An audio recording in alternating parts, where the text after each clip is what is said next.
Very good evening to one and all present here.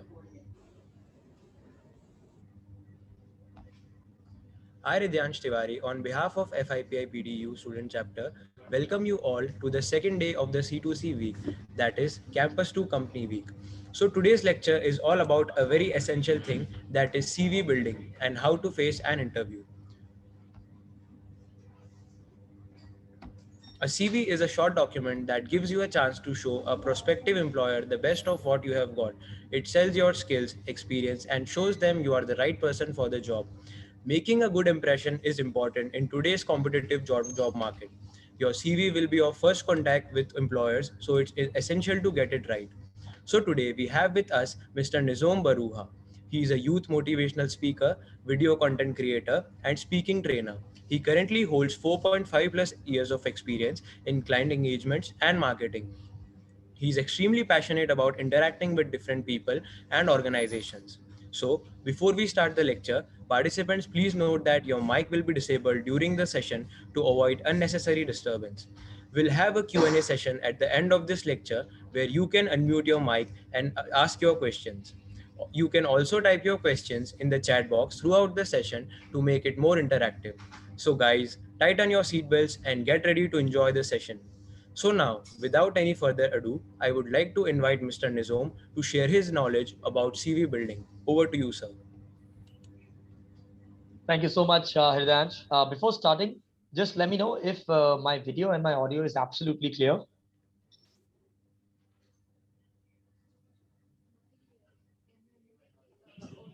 Hridansh, can you let me know if my video or my audio is clear? Sir, Yes, your sir. voice Clear. is not audible. One second.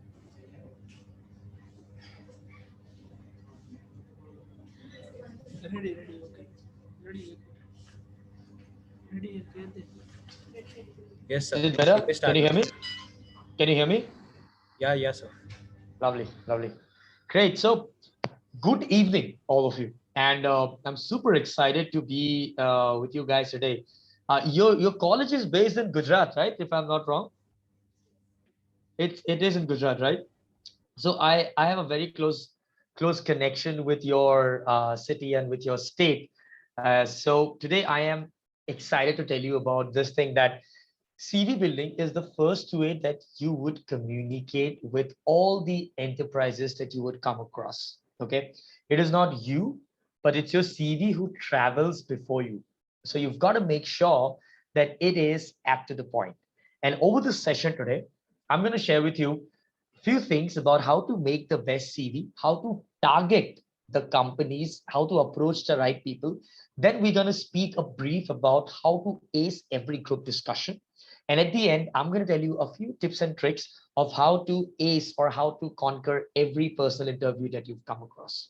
Okay. So I'm not just going to stick to CV building, although the entire session is about to be CV building. We have roughly 45 minutes to 1 hour. So we're going to do a session which gives you a holistic idea, a cream layer of idea of things that you need to do in order to crack more jobs, in order to step your feet in bigger companies down the line. Now, whenever you're working or in the near future. Okay. So I urge all of you to stick around till the end because we're going to have fun and we're going to have a lot of value coming towards you. Okay. So I'm going to start with a story. So, the story goes on like this. By the way, before moving ahead, I would like to reintroduce myself. My name is Nizom, and I'm a youth motivational speaker. I'm a content creator. I'm an entrepreneur. I run my own hospitality chain. I run my own online courses. I do speaking gigs across the world through different colleges, NGOs, and corporates, telling people the significance of communication, of personality development. And in my off time, I like to do travel. I travel a lot, and I love music. So I was a part of the band as well. So all of you who are singers here, super, great job there. So let's begin the session, and it's gonna be a joyride. So stick around, okay? Here's a story, a quick story. I have two of my friends, and they're close friends of mine too. And the story goes like this: as these two did their engineering from the same college, okay, and then they came to do MBA. Okay, now let's say the one is Vicky and one is Rahul. Okay, so Rahul and Vicky were friends from their graduation college. They did graduation from the same college. Then they did MBA with me from the same college. And then post that, they got placed in the same company as well. You see how it works? Same graduation college, same master's college, same corporate, Rahul and Vicky. Okay. But here is a peculiar thing about Rahul and Vicky. Rahul is an average student. He's not that great at his academics or the work that he do. He's an average, let's say, B plus student. Okay. But Rahul has a speciality. Rahul has an art of communicating himself properly. Rahul knows how exactly to put forward himself in front of people. Whereas on the other hand, there's Vicky. Now, Vicky is a super bright student. Okay, Vicky is someone who aces all the subjects, who is loved by all, and this guy is acing, loved by the teachers because he has all the highest scores. But here's a catch: Vicky is not actually able to present himself in the best possible manner. Now, he fumbles when he is about to put across his ideas across the table. He, he doesn't do it in the great perspective. So people are not able to understand what he's communicating exactly. Now, what happened? When they got placed in the same college, then they went in the same company. Okay. Now, what happened is, I'm so sorry. Now, what happened is they worked there for 1 year. Okay.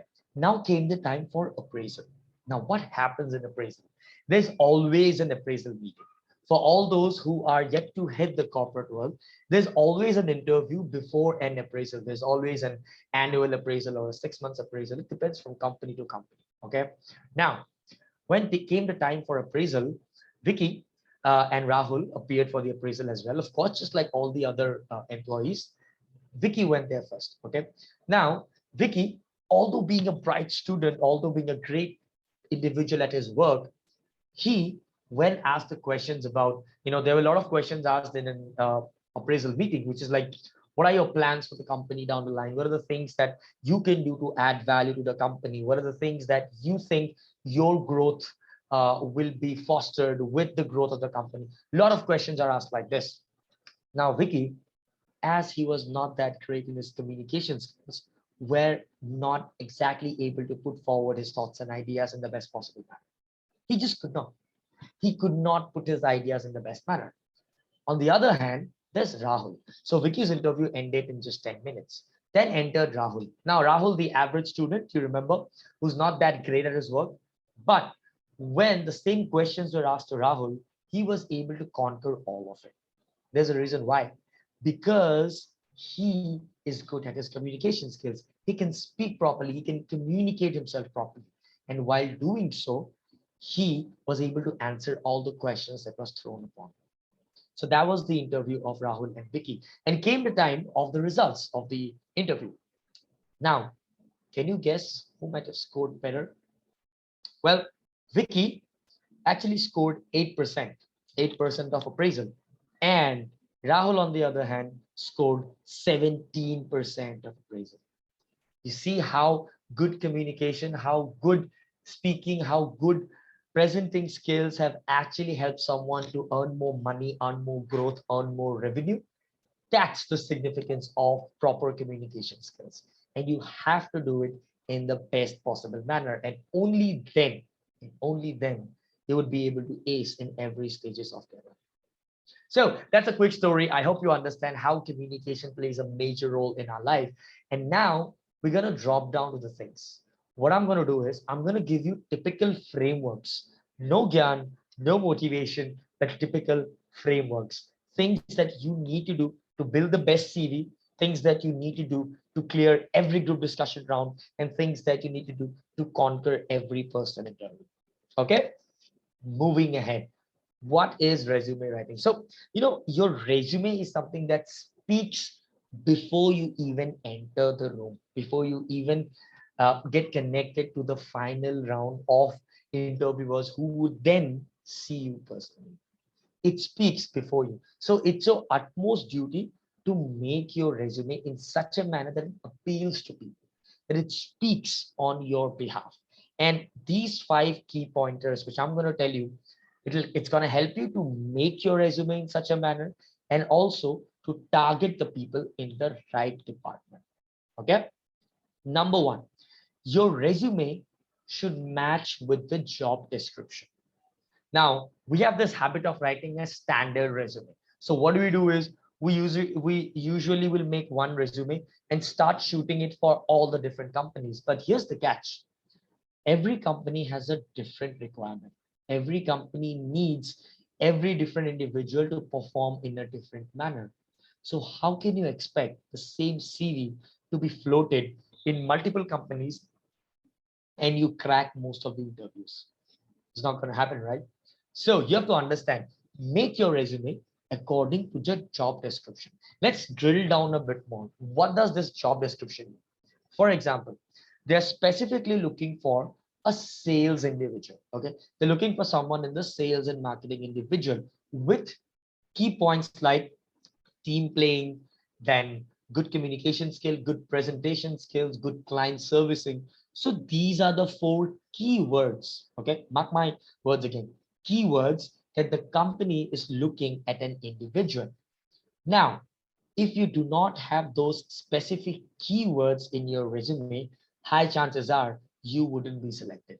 Even if you're choosing and another word which has the same meaning, but you won't be selected because of different reasons. The number one reason is a company has a software known as ATS. Now, if you apply through Naukri, if you apply through any online platform, what happens is companies have different softwares, and these softwares segregate your resume based on the keywords. Simple. No other criteria, but based on the keywords, they would segregate your resume. And when they do that, they always look for these keywords. So let's say the company has given, okay, system, segregate the resumes only with the keywords team player, sales individual, good communication skills, and presentation. And if you have not given those key points in your resume, then you would not be selected by the software. And then you would never make it to the final rounds as well. So always check the description of the job and then put those key points. Let's say, for example, TCS comes into your company and they're looking for these specific traits. If they have these traits of, let's say, good team player, okay, they have the specific keyword of good team player. Now you have replaced the word team player with um, good leadership skills. You are implying the same message, but the system or the department would not be able to understand. So despite of you having that skill set, despite of you having that talent, despite of you being a great candidate, you would not be able to go up the ladder. That's why you need to use the exact keywords. So number one point, use the exact keywords as given in the job description and make personalized resume for different companies, because different companies have different requirement, and that different requirement would not be sufficed by one standard resume. Different company, based on what they want, build your resume. Okay, that's point number one.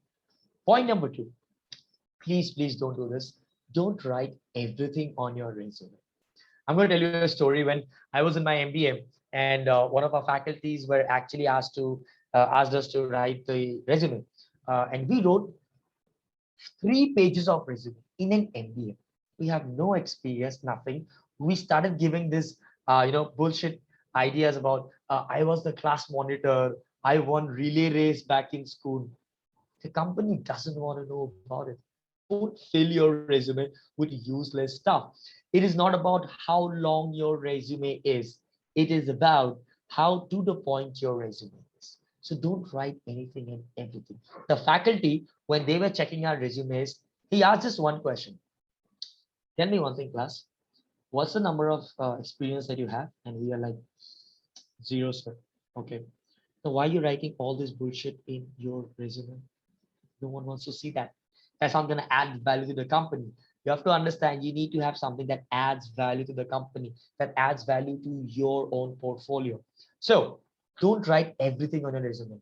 Just write bullet points on your resume. And there's a reason why you need to write only bullet points, because the company wants you to speak when you enter the final round. If you write everything on your resume, no one actually has that kind of a time.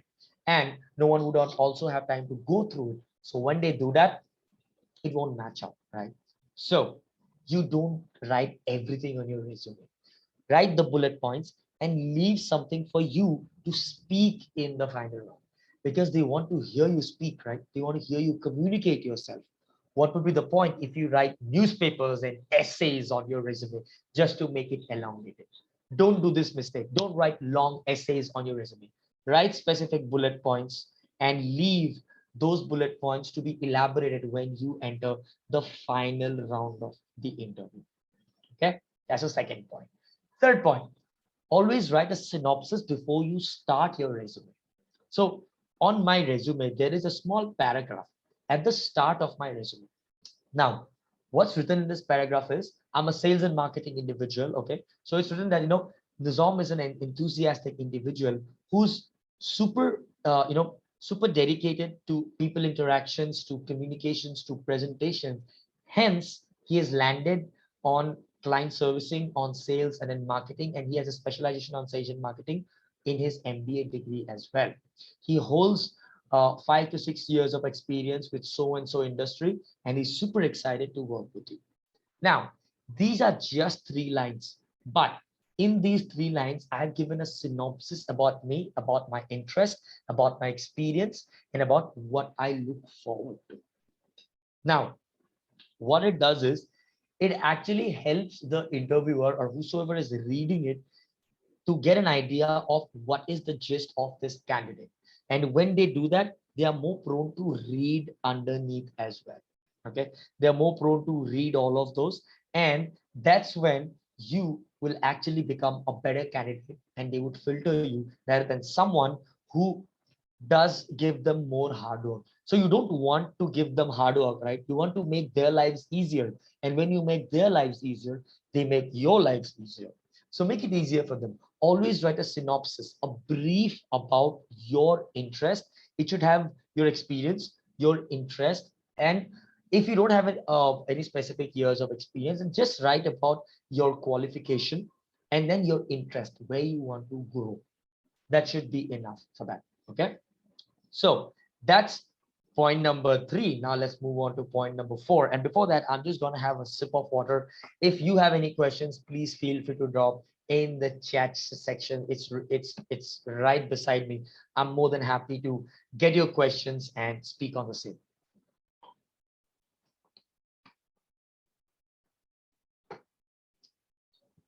Super. I want a quick reply from all you guys. There's a chat box here. So I just want all of you guys to give me a thumbs up if these 3 points you think were valuable. There are more valuable points coming up, but I just want you guys to drop me a thumbs up on the chat box so that I understand everyone is awake, everyone is excited, and we can go ahead with the session. Super. I'm getting a lot of thumbs ups here. Thank you so much, everybody. Okay, let us move on to the next point. Now, the next point is, how many of you like a boring movie? None of you, right? None of you like a boring movie. None of us enjoys a boring movie. Why should we enjoy a boring movie? Think about it in this way. Why should anyone like your boring resume? Why should the same black and white and with your picture should be the standard format of your resume? Does it interest you? No, right? You got to do something that stands out. Okay, you got to do something that stands out. And that's where we have multiple softwares where you can actually put in, or you can make your resume more appealing. Now, what I mean by more appealing is, please don't put glitters or flowers or butterflies on it. Don't do that. That's not what I mean by that. But what I mean is, put your resume, use color patterns that actually resonates with your personality. Now, I use a light shade of blue and a dark shade of blue. So it goes well with my personality, and also my resume is more appealing because the way it is formatted, the way it is aligned, it's actually more appealing and people are more prone to read it out. So I'm going to let you know a software. I'm sure most of you know that as well. But if you use those softwares, and if there are a lot of free templates there, you can just copy paste and put in your resume there, and it's going to make it more appealing. So the name of the website is Canva. I'm sure most of you know it. It spells Canva, canva.com. Okay, so just go to that software, or you can just do it online as well. And when you do it, what happens is, when you put your resume there, it becomes more appealing. Now, most of you might be thinking, what's wrong with our black and white resume? It's good. I'm not saying it's bad. It's absolutely good. But there are millions of candidates applying every year. How would you stand out? You need to do something different, right? That's when tactics like these come in the picture. I'm going to name the website again. It's Canva, canva.com. Go there, lot of free templates, put on your CV there, and I'm sure it's going to stand out from all the candidates. Now we're going to move on to the final point of resume building. It's not about resume building, it's more about resume shooting actually. So what happens is, when you were there, when you would be appearing for your placements, and post that as well, because this is what I'm telling you, for the long run, if you have to shift your companies later on as well. Let's say you figured out that, okay, in Mahindra and Mahindra there is a job vacancy, okay, and you got that through naukri.com. Now what you're going to do is, you're going to go to naukri.com and you're going to put in your resume there. Do it, superb. But here's the other thing that you need to do as well. You got to build a strong LinkedIn profile. If you don't have a LinkedIn profile, if you don't have a strong presence over LinkedIn, then you're going to miss out on a lot of opportunities coming your way, because a lot of jobs are posted in LinkedIn. A lot of the HR professionals are searching for candidates on LinkedIn. And if you don't have a smart presence, you're going to miss out. So build a good LinkedIn presence, build a good portfolio over LinkedIn. And coming back to the point, when you know that there is a vacancy at Mahindra and Mahindra, what you need to do is, you got to go there and you got to search for the HR individuals in that specific company.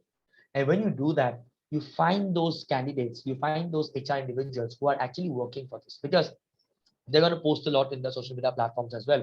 All you got to do is search for them. Okay.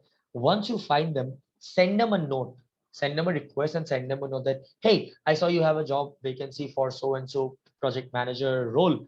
Would you be kind enough to share me your email ID so that I can send you my resume personally?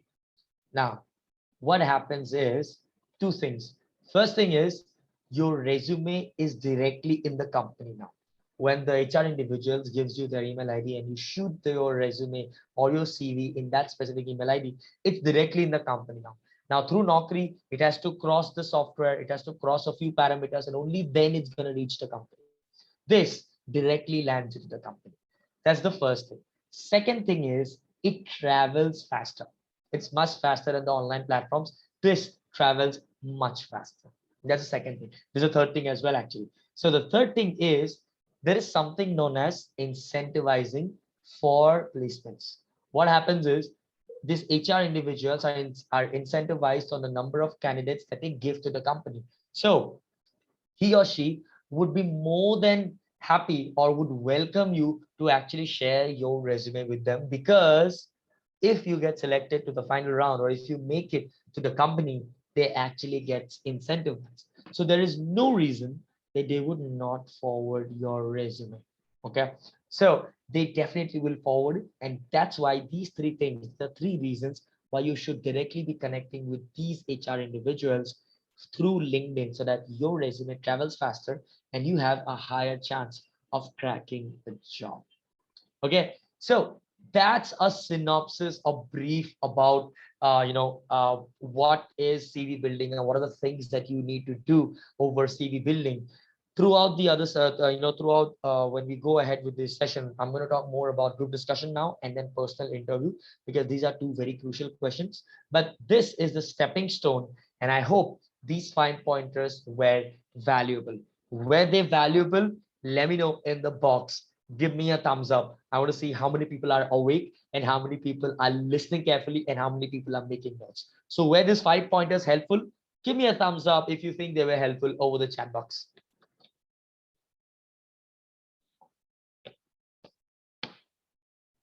Wow. Lot of thumbs ups, lot of thumbs ups, lot of thumbs ups coming up. Thank you so much. It gives me a good feeling that people are listening and people are super excited to get value.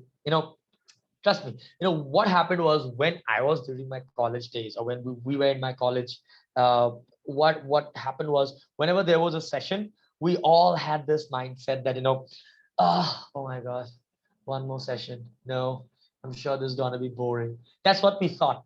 And when I started doing sessions, I made sure that it does not turn out boring. People do not fall asleep. I don't want to be an 80-year-old professor teaching people, or giving them a lecture and they're not even understanding of what's happening. So I hope it's going fun throughout, because this is very valuable, guys. When you apply for placements, when you sit in a company, these were the things that were not taught to us during our college days.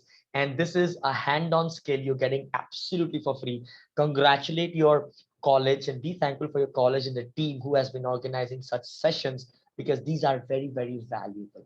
And when you apply those, then you actually get to understand how valuable these sessions are. Okay, so let's move on to the next part. Now, what is the next part? Now, the next part is group discussion. Yes, group discussion. A lot of people are scared of group discussion because it needs you to speak. But here are a few tricks and tips of group discussions. And these tips and tricks I've figured out throughout my own experience and by talking to numerous HR experts as well. What exactly they look for a candidate in a group discussion. So I'm gonna review the secrets. These are secrets that's no one's gonna tell you. I'm just gonna reveal you and decipher the secrets of what actually people look for in a group discussion. Number one point, you have to understand, and I cannot emphasize on this enough. It's a group discussion, not a group debate. Discussion, debate. And most of us end up doing or making it a group debate. It's not a group debate, guys. You don't have to fight. You don't have to yell. You don't have to bash onto each other and, at the top of your voices just to prove your point. No, no one wants an individual in their company who yells at people, who suppresses people's thoughts and ideas and opinions. No one wants that.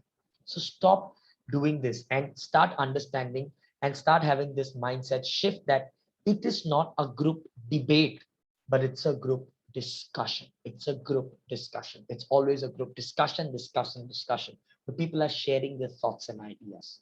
Okay, that's the number one point, because this mindset is so important.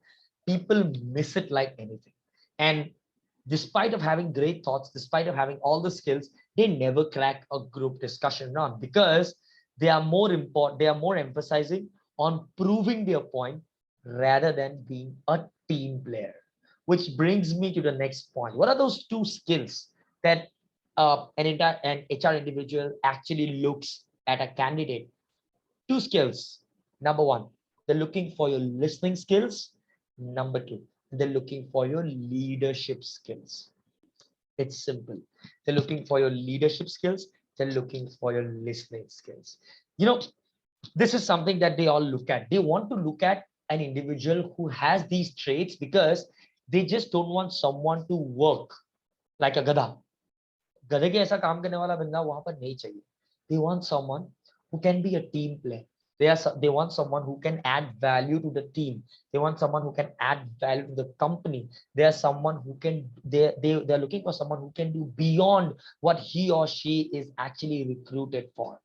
And this is where listening and your leadership skills comes in the picture. So how? Like, how do you represent your listening and your leadership skills? How do you do that? So that brings me to my next point. Here is the mantra. And these are three-step process of a group discussion. Number one, listen. Number two, acknowledge. Number three, add value. Listen, acknowledge, add value.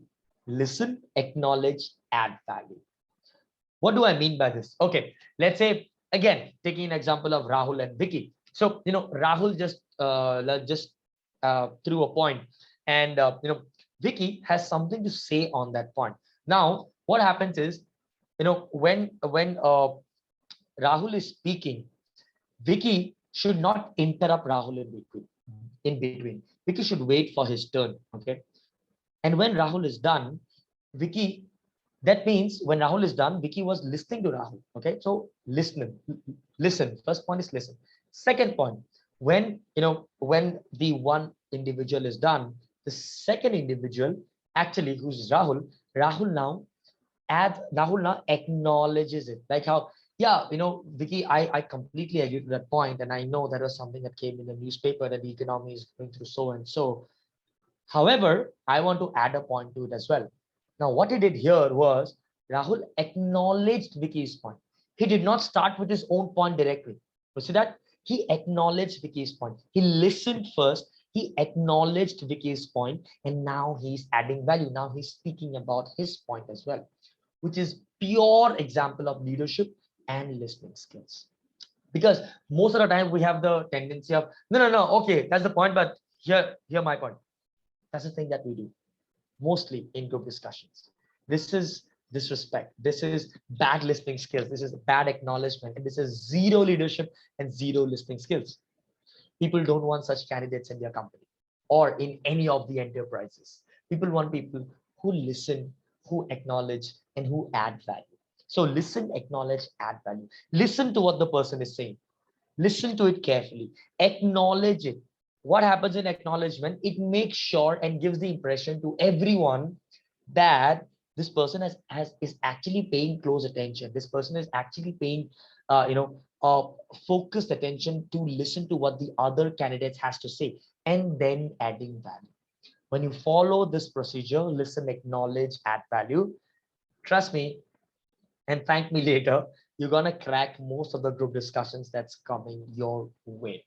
This is a simple mantra which you need to do all the time. That's the third point. And let's move on to the fourth and the final point here. So the fourth point is, if possible, start the group discussion and conclude the group discussion.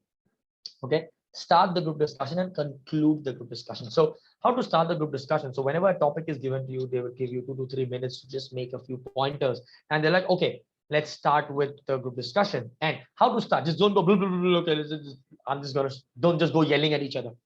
Don't do it. Again, don't do it. Ask for permission with the panel members. I request, with the panel members permission and the jury's permission, I would like to start the conversation. They would say yes, they would say yes, and then move ahead. Then put forward your point. This is leadership and listening skills and proper team playing as well. So when when you take the first step, it actually shows your courage. Here's another element that we are targeting. It actually shows your courage that, okay, this person is not that scared. This person is confident enough to initiate the conversation. And that's a big trait that companies and HR individuals look for candidates. Trust me. So when you start and when you conclude in the same way as well. Again, I would like to take the opportunity to conclude the group discussions with the permission of the panel members and the jury members as well. And then you conclude. So that's what you do. This is what, is something that people look for when they are searching for the right candidate. And what do you do when you conclude? Now we have spoken about what you do when you start. Now, what do you do when you conclude? So when you conclude, you got to pay respect to all the candidates that you are giving the group discussion with. Why or how? Here's what you do. You take, when you're a keen listener, you understand who is speaking what. Okay, she spoke this point, he spoke this point, she spoke this point, he spoke this point. Okay, when I want to conclude, can I make a brief summary of all these 3 or 4 points, and can I put it in one paragraph, and can I put it forward with my value addition as well? That's what you need to do. In the conclusion, you just don't share your point. This is what I think, and the economy is going blah blah blah blah blah blah blah blah blah. Keeping in mind the entire discussion today, what Rahul had spoken, what Sonia had spoken, when they have spoken about the economic crisis, when they've spoken about the finance coming in, when he's spoken about technology upbringing, and you've taken into consideration all of these points and then added your point and then concluded. That's leadership skill. That's what people want to see, because you have listened to them, you have acknowledged them, and you have added value with your own point as well. So again, coming to the mantra, listen, acknowledge, add value. Okay. Now, when you acknowledge, when you point these 3, and when you implement them in your group discussion, trust me, you have all the high chances of cracking all the discussion that's coming your way. So these are 4 crucial pointers. There are many, but due to time constraint, I'm just going to skip to the personal interview part, which is very, very important as well. But again, just to make sure it's going valuable so far, put a thumbs up in the comment section, letting me know that the group discussion point were super valuable. Thumbs up, guys. Put it on the comments.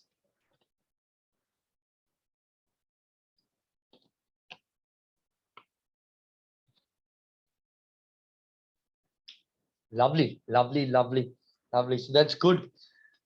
Superb, superb, superb. Thank you so much, guys. Thank you so much. Thank you so much for being awake. Thank you so much for being such patient listeners. I am sure everyone here, all the 87, 88% who are sitting here, you guys have a super high chance of cracking big package jobs because you are patient enough and you are listening carefully. Okay. Now let's skip to the final part, which is the personal interview. This is the most scary part, right? A lot of people are scared of it. A lot of people just don't want to do it. A lot of people just are, they just are super crazy and they just think of something that, okay, you know what, we shouldn't be doing that. We should be doing this. And it's scary. I know it's scary. Trust me, when I used to go to personal interview sessions in my initial days, when we were in the MBA placements, I was dead scared. I was dead scared. And there's no harm in doing that. No harm. I'll tell you why. The fear that strikes you before a personal interview or a group discussion is important. Let me tell you why. Because it prepares you to do something important. The fear is a way of your body preparing you that you're going to do something important. So I'm making you more focused. What happens when you're scared? Your blood flow enhances, your heart starts beating faster, your breathing becomes fast. That's your body of preparing you to do something important. That's your body of keeping your mind straight focused, that okay, you got to do this, so you got to be focused. So I'm preparing you to be focused. So don't worry about the fear. Embrace the fear. Embrace the fear. Take it in such a way that okay, the fear is actually a motivation for me. It's my body preparing me to do something which is great. And that's how you should be looking at fear even before a personal interview as well. So this is where people goof up the most in the personal interview sessions, because people uh, people think that I might not be able to speak, I might not be able to communicate. But here's what you need to do. Number one point, understand the personal interview is less of an exam and more of a conversation. Less of an exam, more of a conversation, because the interviewers have already seen your resume. The interviewers have already heard you in the group discussion. All they want to do now is understand you a little deeper, and that's why they want to have a conversation with you. If you take the personal interview as a conversation, trust me, it will be just like you are sharing your thoughts and ideas with your friend, and you would ace all the interviews. Because when you take it as a conversation, it becomes much easier for your mind and your brain and your body to react to that situation, rather than when you think of it or when you prepare of it as an examination. That's when your mind and your body is on full alert, and uh, you might be consumed by fear. If you learn to tame your fear, it's great, it's super, but that's going to come over time. So you have to think of it as a conversation. Okay, that's point number one. Let's move on to point number two. Point number two is again a method, just like I do. Knock, greet, and don't sit unless you are asked to. Knock before entering. After you enter, greet the panel, the gentlemen, the ladies, whoever are there. And don't sit unless you are asked to sit. If you're asked to sit, please go and sit. But if you're not, do not go and just go and sit in the chair. What do you mean? What does this happen is, when you do it, when you greet, when you enter, when you greet, and when you don't sit, you're actually paying respect to the panel. Now they know, okay, this is about manners, it's about etiquettes, and that represents your etiquettes. And when they ask you to sit, sit down. That's the right time to sit down. So knock, greet, and don't sit unless you are asked to. The second point is done. The third point, which is always do your homework. Trust me, always do your homework. Here's a quick story. The last company that I worked for, uh, I was actually waiting for the interview round, and I was given the name. Okay, so and so individual is gonna take your interview. So what I did was casually, I've I went to his LinkedIn profile and I saw his experience in the company, where he studied, where is his expertise, his hobbies. I just did a homework. I just ran through it. And what happened was when I was in an interview, I was actually able to put forward these thoughts. Now, one of the things I remember was both of us have a familiar rock band, which is Eagles. And I like, Vivek, I actually scrolled through your profile and I saw you like Eagles as well. So have you heard their latest album, which was actually released a few years back though? But have you heard their latest album? I'm sure it's great. And he's like, yeah, I've heard this album, but I didn't like this song. But yeah, the rest of the songs were good. And now, just because I did the homework and I know what he or she likes, now we are having a conversation. Now it's no more an exam. Now it's a conversation. I figured out that he has also recently done a distant MBA. And then we've spoken about, what I have done. I've just passed out from my MBA as well in marketing and sales. And I've seen you have done it as well. Just if you can let me know what's the difference in the distant and in the classroom, studies.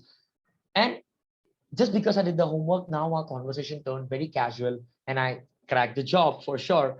But the interview was very, very, I'll not say effective, but very casual, very handy, and it became as a friendly conversation. So always do your homework and don't just do your homework only about the candidate. Do homework about the company because people want to know what you know about their company. Let's say if you are going to give a job interview for a project management role, you have to understand what kind of projects the company has done, what kind of projects is aligned for the company, so that when you know what kind of projects is aligned for the company, you can speak about them. You know what, I know there is this construction project that you have aligned, and there is this electricity dam construction that you have aligned. These projects are aligned, and I'm sure because of my skill sets, I can add value to these projects that's aligned to you.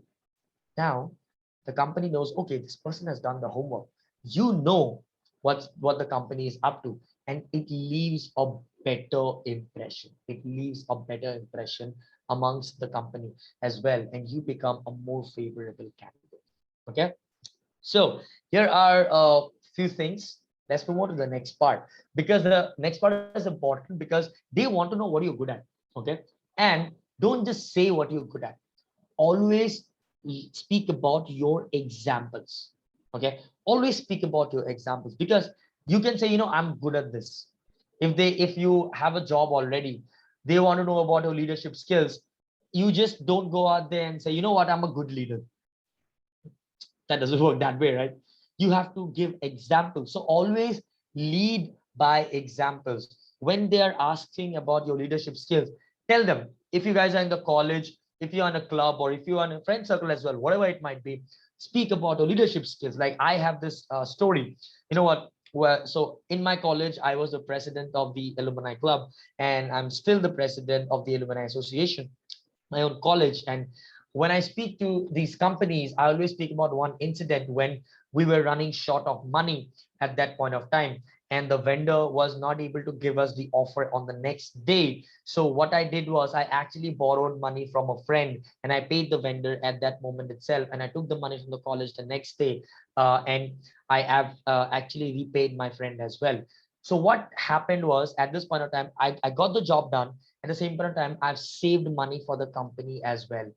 And now this is a pure example of a leadership skill, because I have done what was required. Decision making was required to be done at that moment itself.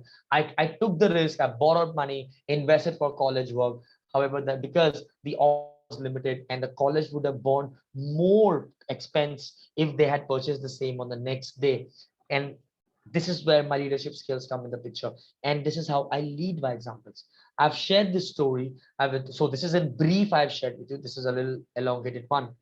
When I share this story, they get the idea, okay, this guy actually has some leadership qualities in him. But if I just go out there and imagine I go to the interview and say, and he asks me, what's your talent? I'm a team player, and I'm good at my leadership skills. What about that? No one understood shit, right? So you have to lead by examples. Always give your examples. Next, let's go to the next part. Your body language is very important, because how you use your hands, how you use your legs, how you use your shoulders, how you use your body, how you use your facial expressions is very, very important, because that sends out a message as well. So never in a group discussion or even in a personal interview, sit with your hands folded. Don't do that. Hands or legs folded is a body language where you are putting forward the message that, I am closed. I don't want to speak to you. You're sending out a psychological message to everyone who's sitting at front that, I am closed to talk. I just don't want to speak to you. I just don't want to communicate. I just, what body language is this giving when I just lean back and I have my hands folded? It's giving you signals that I don't want to talk and I don't want to speak to you guys, right? Although I want to speak to you, but when I come forward and I speak and I use my hands, I use my body, this shows my enthusiasm that I'm excited to speak to you. I'm excited about the session. I'm excited about the association with your college and with your team.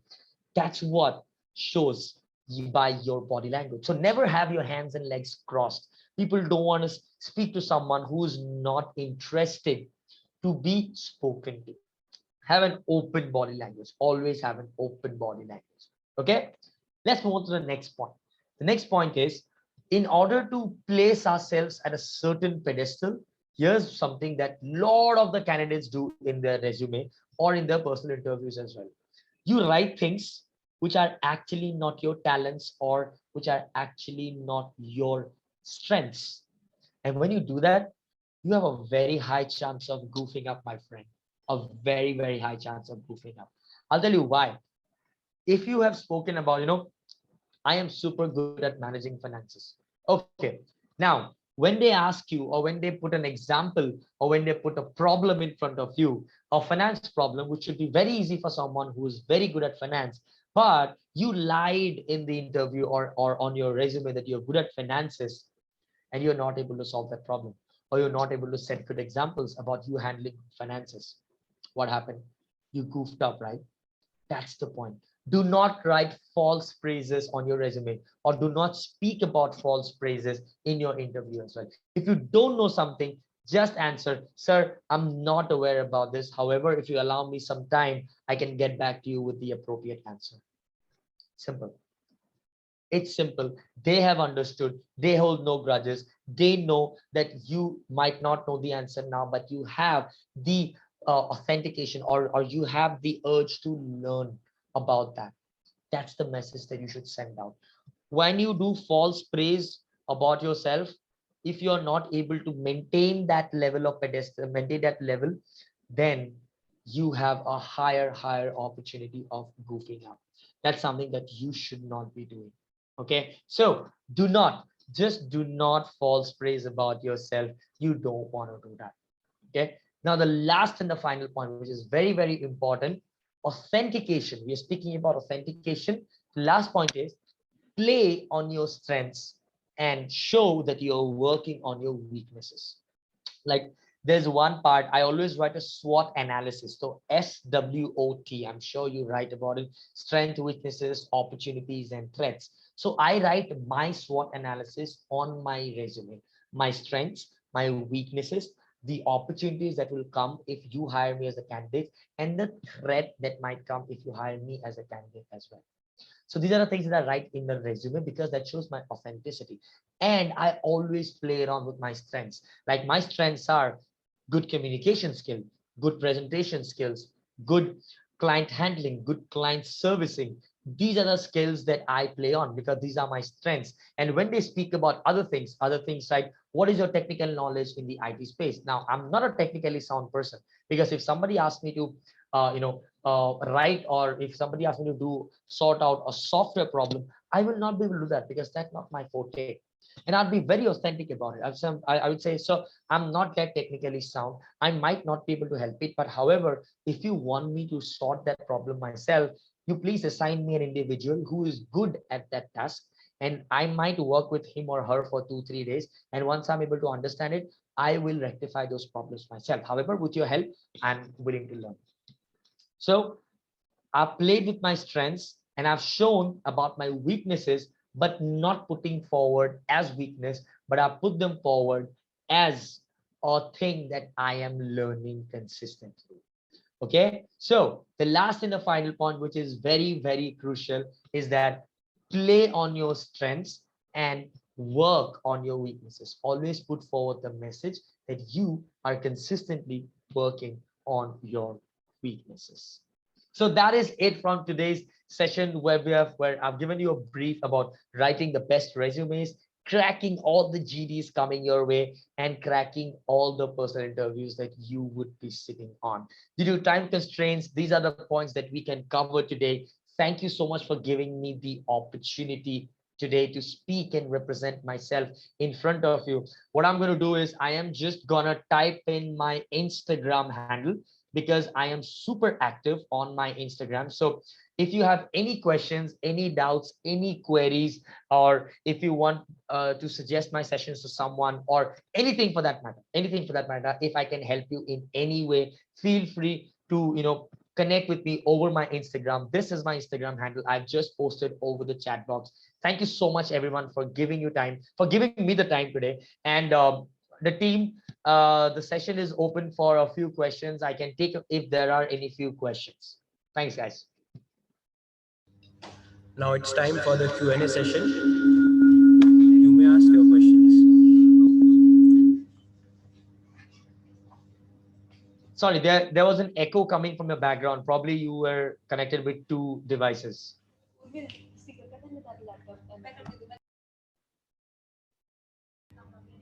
Sorry, sir, you are not audible. Everyone else can hear me. It's just your mic that's not able to capture me. Everyone can hear me, right? Just put it in the comment section. Everyone heard the session pretty well. Sir, just wait for a sec.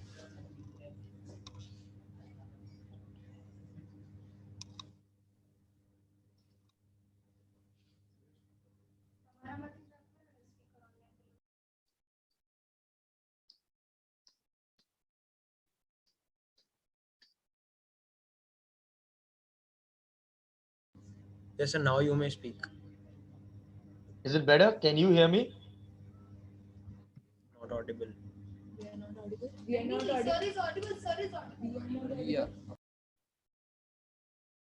So I have a few questions here. I'm just gonna answer those questions due to the nick of time.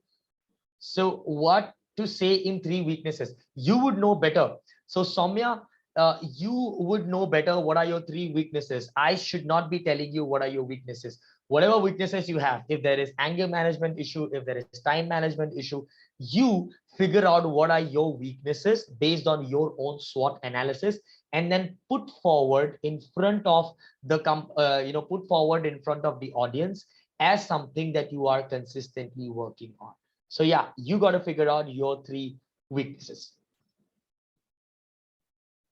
The next question is from Jivraj. Like, so what is the universal CV format for college freshmen? What point should you include? Great question, buddy. So there is no universal CV format. As I've mentioned, that your CVs should actually go, towards the respective companies based on the job description, even not based on the company, based on the job description, because they want to see, they want to see your specific talents based on that job only. So Hidek, can you mute yourself, buddy? Yeah, thanks. Thanks. So so put the job description, I'm sorry, based on the job description, include your points. If you're working for us, if you're applying for a sales and marketing job, then your resume should have your expertise as the sales and marketing individual. If you're applying for a finance job, the same resume which has your sales and marketing expertise will not work, because the profiles are different. So based on that, you include your points, and that's something that you should be looking at. Parth, thank you so much for this. So can you throw some insights on facial expression and seriousness maintained during the interview? What does it impact? So your seriousness should actually be shown on your conversation and not on your face, because when you show seriousness on your face, it's more like a boring face. People, would you want to speak to someone who's not smiling enough? Would you want to speak to someone who doesn't have an open body language? No, right? You want to speak to someone who's who's smiling. You want to open to someone who wants to connect with you, and that's the presence that you have. You've got to be serious, but your facial expressions should not have that, that serious, like the serious face. How would it look like if I speak to you like this throughout the entire session? I'm not making a different facial expression. All right, it's gonna be boring, right? If I don't laugh, if I don't use my hands, if I don't move around with my body, if I don't share stories, right? It's not conversational. It becomes a monologue. It's like I'm reciting a poem to you. Okay, you won't like it, neither the interviewers would like it as well. So your facial expressions should be open, should be more conversationalist. However, the conversation that you're having, the things that you're putting forward should show your seriousness for the job, for the interview, and for the company. So what's the difference between a CV and a resume? So in very simple words, a CV is for a freshman, a resume, I'm sorry, your a resume is for a freshman, a CV is for someone who has an experience as well. Although this is just a dictionary difference, people do not consider as something that's very different or something like that. You can use both the terms at any point of time. So there's another question I wanted to ask. What if GD topics are not clear to us? What should we proceed to conclude the session? If not, no one should start. We can take their point and frame our ideas. Yes, yes, absolutely. If your GD points are not clear, they always give you a 2 to 3 minute window. So when they give you a 2 to 3 minute window, always clarify your points. Sir, ma'am, what exactly do you want to speak on us? If you are asking about the recession, what exactly points do you want to cover? Do you want to cover us the banks? Do you want to cover us how the industrial section was impacted? Do you want to do you want to cover the session where we speak about how the per capita growth has grown down? All of these things. You start, you speak, you ask those questions in the initial time itself. Never ask a question to the panel in between the interview or in between the group discussion. They would not appreciate that. Okay, so try not to do that, and ask and clear all the questions before the GD even begins, and then you would have a clear image of what you should proceed and how you should conclude as well. So next question, should we use MS Word for preparing a CV? Yeah, you can definitely use MS Word for preparing your CV, but however, everyone uses MS Word. And that's why I have given you the application which is known as Canva, C-A-N-V-A, Canva. In order to do that, so if you put your, or if you make your resume there, it becomes more appealing because a lot of options of templates available. So how to develop LinkedIn profile very reachable? So in order to make your LinkedIn profile very reachable, you have to be active. So every platform has their own algorithms. Like Instagram has their algorithm, LinkedIn has their algorithm, Facebook has their algorithm, Snapchat has their algorithm. LinkedIn also has an algorithm where when you post more, and by posting, I don't mean you got to post on random things. You choose your niche. You can just write about an essay, you can pen down your thoughts, you can write a LinkedIn article, you can post a LinkedIn vlog of how your day was, or how your product discussion, or how your group discussion was. You can actually speak about the session that we are having right now. You can tag me, and you can write about, okay, these are the points that you can put forward. So always keep your presence high by putting regular content. And when you put regular content, regular valuable content, then LinkedIn also understands about that, okay, this guy is active on the platform, let's enhance the reach of him or her to various profiles. But you got to be active. Okay, so that's how you enhance your reach in it. What kind of cool format is shortlisted by ATS scanner? Two column or single column? It depends, bro. It depends on company to company. It has nothing to do about columns. The ATS scanner would only be restricted, or mainly they are restricted towards the keywords. So the column and all will be given by the company, but you should always be focused on the keyword. Keywords should match the job description. Also, should we include picture? Yeah, you should include picture. Yeah, because picture creates an impact. Because our brain is very visual. Okay, our brain responds more to visuals rather than just words. So that's why we remember movies faster than a song, because a song takes a longer time to be in our memory, but a movie is actually memorized even a quick bit, because our brain responds to visuals. So put your picture, put a good formal picture in it. Don't put a picture of partying or drinking or smoking. Please don't do that. Don't try to be cool like that. But yeah, put a nice formal picture. So actually, sir, if we have a situation-based question like we're in the middle of a river on a boat, I have to save only one friend or two. What type of HR questions that you would do? Now, these situational-based questions are situational based because they don't want to see your conclusion. These situation based questions, they want to see your approach. How are you going to approach the situation? The answer is the approach itself. It's not about the outcome.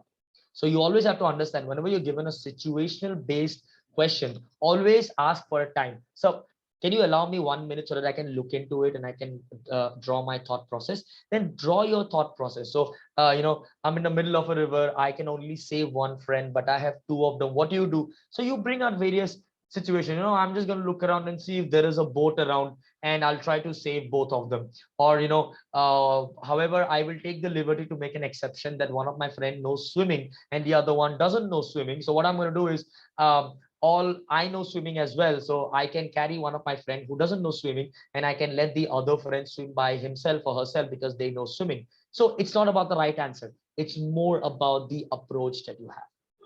I hope that answered the question. Um, so what are the factors that will show that we are a good team player? What points should we say while giving examples? So a good team player again is someone who goes with the team, who's not aligned to only his or her achievements, but they want the entire team to succeed. And that's why in the group discussion on in the personal interview as well, I've given the mantra of listen, acknowledge, and then add value. Don't go out and just put forward your thoughts. Okay, this is my thought. I don't give a damn about what you say. Because when you do that, you're actually sending out the psychological message that you don't give a damn of what others are saying, and you're just focused on what you want to put forward, or what you want to speak only. So that's what you are doing when you do that. So whenever you are whenever you want to show an approach, or whenever you want to present your leadership qualities, always make the decisions that is beneficial for everyone and not for you. All your decision making should be based on the benefits that will be for the whole team and not just for one individual. And that's where you would be representing your leadership qualities. And so we have a final question. How and when should we when you talk about our panel members about a hobby as our PI, more than technical questions? So when should we discuss about it? So you don't put forward so because you are not the one who's asking questions, right? So you don't put forward your thoughts and ideas based on what you want to speak, but you have to align your thoughts and ideas based on what your panel is asking for. Let's say, for example, if they're asking for, I want to know what are the qualities that you have, as you mentioned about your good communication skills. What are the qualities that you would represent? So when you say, once I was performing at the stage, and I was a vocalist as well. I have something. I have a big corner for music, and when once I was performing at the stage, there were a lot of people. The previous performances were very boring, so people were pretty bored and they were annoyed. And when I went to the stage before my performance, I've actually interacted with the people. I've actually spoken to them. I've actually had a conversation with them, which reignited their enthusiasm, and then the show went on. So this shows your talent, about your hobby as well, and shows about your communication or your technical skills as well. So you can align it like that. But if they don't ask you, or whether they will ask you, because it most of the times they do ask you just to make you feel ease at the interview.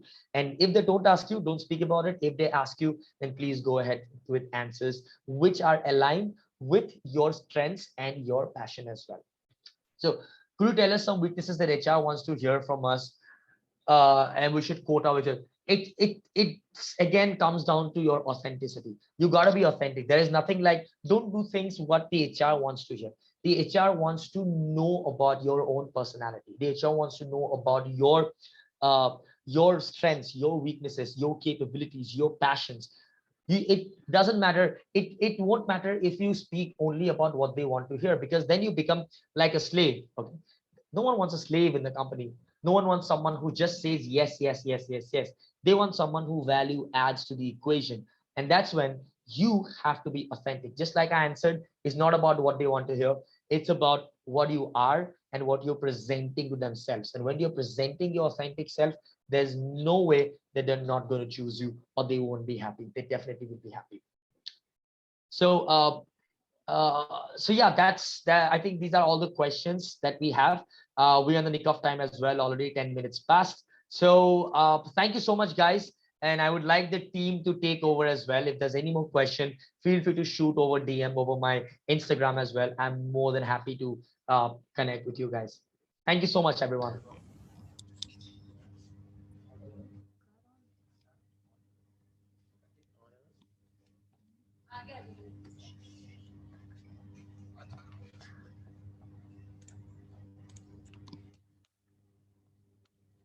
Thank you, sir. I like to express my sincere gratitude to our honorable speaker, Mr. Nizom Baruah, sir, for taking out time from his busy schedule. It was indeed an illuminating and informative session. We are all inspired by our great words, sir. A special thanks to all the participants for their patience and unwavering attention throughout this lecture. I am confident that you have learned a lot of things from it. Now, as we end today's lecture, I would want all the participants to note that from tomorrow, that is 6th October, we will be beginning with the competitive rounds of the C2C week. The first round will be aptitude plus technical test.